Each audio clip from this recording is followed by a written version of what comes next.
बिस्मिल्लाहिर्रहमानिर्रहीम, अस्सलाम वालेकुम। मैं शाहिद सकलैन हूँ। आप मुझे मेरे यूट्यूब चैनल फेसबुक पेज पे देख रहे हैं। बात करेंगे उन पाकिस्तानियों की जो सऊदीया में मौजूद हैं या सऊदीया जाना चाहते हैं। पहले तो ये बड़ा मुश्किल था कि आप सऊदीया जाएं और वहाँ जाके किसी सऊदी खातून से शादी कर लें, लेकिन अब इजाज़त मिल गई है और इस इजाज़त के साथ बोनस भी है। वो ये कि आपको शहरियत भी मिलेगी और साथ साथ आप वहाँ पे बिज़नेस कर सकते हैं, अपनी बीवी के नाम पे गाड़ी ख़रीद सकते हैं और उसमें जो है बहुत सारी ऐसी चीज़ें हैं जो सऊदी हुकूमत ने जो है अब कर दी हैं। आज की इस वीडियो में ये क्या फ़ैसिलिटीज़ सऊदीया की हुकूमत क्या कुछ करने जा रही है 2025 में, आप क्या कुछ वहाँ जाके कर सकते हैं और अगर आप वहाँ पे रह रहे हैं, आपकी जॉब है, तो कौन सी ऐसी शराइत हैं जिनको मद्देनज़र रखते हुए आप और आपकी जो होने वाली बीवी है, जो सऊदी खातून है, आप दोनों आपस में शादी कर सकते हैं, वहीं रह सकते हैं हमेशा के लिए। आपको शहरियत भी मिलेगी, घर भी ले सकते हैं, आप गाड़ी भी ले सकते हैं, आप कारोबार भी कर सकते हैं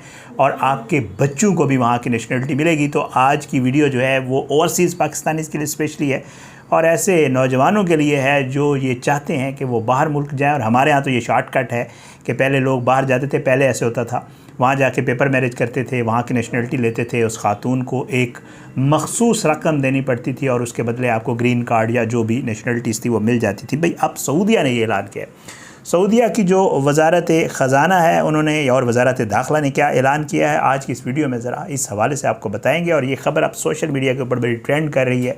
सोशल मीडिया पे इस खबर की वजह से जो है वो बड़ी बात चल रही है कि अब सऊदीया क्या करने जाना है। सऊदीया बदल गया है जब से मोहम्मद बिन सलमान आए हैं। आपको पता है उन्होंने बहुत सारे ऐसे फ़ैसले किए हैं, बहुत सारे ऐसे इक़दाम किए हैं कि अब वो जो एक पुराना सऊदीया का कॉन्सेप्ट था वो अब तब्दील होता जा रहा है। ये सब कुछ है क्या, आज की इस वीडियो में ज़रा आपके सामने रखते हैं जी।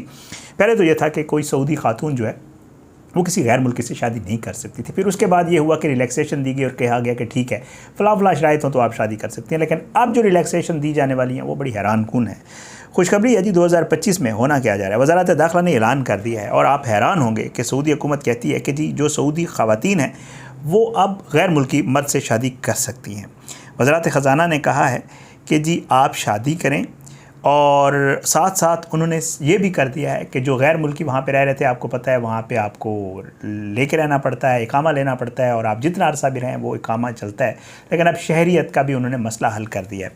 शहरियत का मसला उन्होंने, आपको याद होगा मैंने पिछले दिनों एक वीडियो की थी कि अगर आप शहरियत लेना चाहते हैं तो आप फ़लाँ अगर शायद पूरी होती हैं, अगर आपने वीडियो देखनी है तो मेरी टाइमलाइन पे मौजूद है, तो आप शहरियत भी ले सकते हैं। लेकिन शादी के बाद भी आपको शहरियत मिल सकती है। वो कैसे, वो आपको बता देता हूँ। शराइत पहले आपको बता देता हूँ कि जी वज़ारत दाखिला ने जो है ये बाकायदा तौर पे जो है वो तैयार कर दिया है ये सारा मामला और इससे सारे जो है गैर मुल्की मुस्तफ़ीद हो सकेंगे। लेकिन भाई हर चीज़ आसान तो नहीं है ना, थोड़ी सी शराइत हैं। वो शराइत क्या हैं वो मैं आपके साथ शेयर कर देता हूँ। पहली शर्त ख़वातीन के लिए जो वहाँ पे आपकी बीवी बनने वाली है, उसको सऊदी हुकूमत ने, क्योंकि वो तो सऊदीया की नेशनल है, उसके लिए कुछ शराइत हैं और कुछ शराइत आपके लिए हैं। उसके लिए क्या शराइत हैं आपके सामने रख देते हैं जी। पहली शर्त, औरत की उम्र जो किसी गैर मुल्की से शादी करेगी उसकी उम्र कम अज़ कम 30 साल होनी चाहिए। लेकिन उसमें कुछ रिलैक्सेशन है 3 साल की। 27 साल उम्र की लड़की भी शादी कर सकती है, लेकिन उसके लिए जो शराइत हैं वो ये है कि जी या तो वो मतलब है उसको कोई फ़ाइनेंशियल प्रॉब्लम है या कोई और मामला है, तो फिर वो 27 साल की उम्र में भी शादी कर सकती है। तो ये पहली शर्त थी। दूसरी शर्त, इस औरत की ज़्यादा से ज़्यादा उम्र 55 ईयर्स या 55 साल हो। इससे बड़ी उम्र की शादी गैर मुल्की से औरत शादी नहीं कर सकती सऊदी, 27 और 55 के दरमियान वाली। अब एक और शर्त है, बड़ी हैरानकुन है, कि दोनों की उम्रों में जो गैप है वो 10 साल से ज़्यादा ना हो। ये दोनों आपस में जो है या वो 10 साल बड़ी हो या वो 10 साल बड़ा हो, ये हो सकता है, इससे ज़्यादा गैप ना हो। और ये भी है। अच्छा, एक और शर्त जो आपके लिए है, उन लोगों के लिए जो सऊदी खातून से शादी करेंगे, वो ये है कि जी शादी से पहले जो फॉरेनर होगा, पाकिस्तानी होगा, कहीं और का भी होगा, उसका एक तो मेडिकल टेस्ट किया जाएगा और ये चेक किया जाएगा कि इसको कोई ऐसी बीमारी तो नहीं है जैसे एड्स वगैरह और इस तरह की बीमारियां हैं जो होना भी चाहिए, वैसे हमारे यहाँ भी शादी से पहले होना चाहिए, कि इसको कोई ऐसी बीमारी तो नहीं है जो आगे नस्लों में मुंतकिल हो सके, या इसी को मुतअद्दी मर्ज़ तो नहीं है इसको, तो उसके हवाले से टेस्ट होगा। ये शर्त है। उसके अलावा दूसरी शर्त, तनख्वाह जो है वो 5000 रियाल हो और उसके पास अपनी रिहाइश भी हो, तो वो शख्स भी सऊदी खातून से शादी कर सकता है।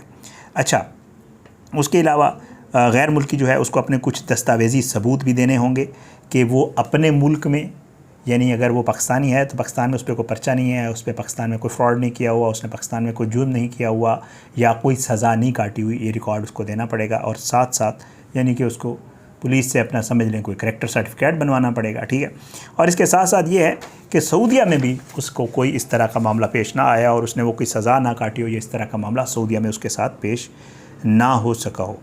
अब उसके अलावा क्या है जी, ये भी बताना होगा कि उसकी मुलाजमत है या नहीं है। साथ साथ ये है कि हाँ, एक चीज़ और, कुछ ऐसे भी नेशनल्स होते हैं जो वहाँ सऊदी नेशनल नहीं होते लेकिन किसी बाहर के मुल्क के होते हैं और वो वहाँ पे गवर्नमेंट जॉब कर रहे होते हैं। तो अगर उसके पास सरकारी जॉब है और उसके अलावा उसकी तनख्वाह जो है उसकी जो है तनख्वाह मैंने आपको बता दी 5000 रियाल, और उसको सरकारी घर भी मिला हुआ है, तो वहाँ पे जिन लोगों को अकोमोडेशन मिल जाती है तो वो भी सऊदी खातून से आराम से शादी कर सकते हैं, क्योंकि रिहाइश का मसला भी हल हो गया और ये सारे मसाइल हल हो गए। तो ये शराइत बताई गई हैं। अच्छा, अब दूसरी जानब जो गैर मुल्की शादी करेगा उसकी भी ज़िंदगी आसान इतनी होने वाली नहीं है। क्यों? वजह यह है कि जो शादी करेगा, आपको पता है सऊदीया में कफ़ालत का एक बड़ा कफ़ाला जो है वो एक बड़ा सिस्टम है। वहाँ पे आप जब जाते हैं तो आपको कोई ना कोई कफ़ील जोड़ना पड़ता है अपने साथ, जो आपके मामलात का ज़िम्मेदार होता है और आप उसको पैसे देते हैं, पे करते हैं, और वो आपका पासपोर्ट वगैरह रख लेता है। पिछले दिनों द गोट लाइफ मूवी बड़ी जो है वो मशहूर हुई और ये कफ़ाला के निज़ाम के ऊपर सारी बनी हुई है। तो भाई होना यह है कि अगर आपने सऊदीया में अगर आप अहलियत पे पूरे उतर भी गए तो जो आपकी कफ़ील होगी वो आपकी बीवी होगी। तो बीवी तो वैसे ही कफ़ील होती है, तो फिर अगर वो सऊदीया में रहते हुए आपकी कफ़ील हुई तो फिर आप ख़ुद सोच लें आपके साथ क्या होने जा रहा है। बहरहाल जी, गैर मुल्की जो है वो वहाँ पे जब रहेगा तो वो कारोबार भी अपनी बीवी के नाम पे कर सकता है, क्योंकि उसकी कफ़ील है। जैसे कफ़ील वाली शर्तें होती हैं कि जी आप उस कफ़ील के साथ बिज़नेस कर रहे होते हैं, जो भी होता है। तो अब आपकी कफ़ील आपकी बीवी होगी और फिर आप बिज़नेस भी बीवी के उस पर करेंगे क्योंकि वो आपकी कफ़ील होगी। और साथ अगर आप गाड़ी भी लेना चाहते हैं तो वो भी आपकी बीवी, क्योंकि आपकी कफ़ील होगी, तो आप बीवी के नाम पे गाड़ी और ये सारी चीज़ें, बिज़नेस वगैरह सारा कुछ कर सकते हैं। और उसके अलावा अब इसके बाद ज़ाहिर है शादी अगर आपने कर ली और आप इतनी कड़ी शराइत से आसानी से गुज़र गए और आप कामयाब हो गए, तो फिर आपके अल्लाह करेगा आपके बच्चे भी पैदा होंगे। हाँ, फिर अब ये होगा कि आपके बच्चों को भी सऊदीया नेशनलिटी देगा, आपके बच्चे सऊदी नेशनल होंगे और वो जो है वहाँ पे रहेंगे एज़ नेशनल, और उनको वो सारी फैसिलिटीज़ अवेलेबल होंगी जो दूसरे ममालिक में अपने नेशनल्स को दी जाती हैं। अब सऊदीया ने भी ये कर दिया कि आपके बच्चे वहाँ पे नेशनल होंगे और वो सारे चीज़ों से मुस्तफ़ीद हो चुकेंगे जो सऊदी नेशनल्स को मुयस्सर होती हैं। बहरहाल जी, अब जो है आपके बच्चों को आपको शहरियत भी मिलेगी, घर भी मिलेगा, सब कुछ होगा, आपकी बीवी भी होगी, वहीं पे आप सारी ज़िंदगी अपनी उस खातून के साथ रहेंगे जिससे आप शादी करते हैं सऊदीया में रहते हुए। ये वज़ारत ख़ज़ाना ने और इन लोगों ने इस तरह की शराइत तैयार की हैं। बहरहाल अगर आप सऊदीया में मौजूद हैं और आप इस शराइत पे पूरा उतरते हैं, या अगर आप सऊदीया से बाहर हैं और आप जाना चाह रहे हैं सऊदीया और ये शराइत आप पूरी कर सकते हैं, तो ज़रूर जाएँ।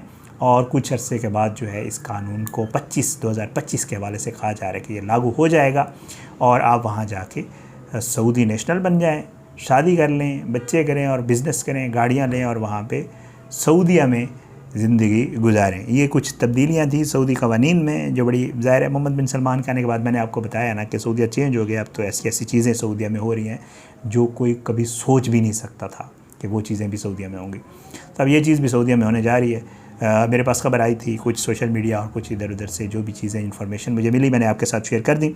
अपने दुआ में याद रखा करें, अल्लाह सबको अपने ज़ुबान में रखे और अल्लाह जो हमारे ओवरसीज़ पाकिस्तानी हैं उनको खैरियत से रखे और अल्लाह हमारे पाकिस्तान में रहने वालों को भी खैरियत से रखे। अगली वीडियो में मुलाकात ज़रूर होगी, लेकिन बशर्ते ज़िंदगी इजाज़त दें। पाकिस्तान ज़िंदाबाद।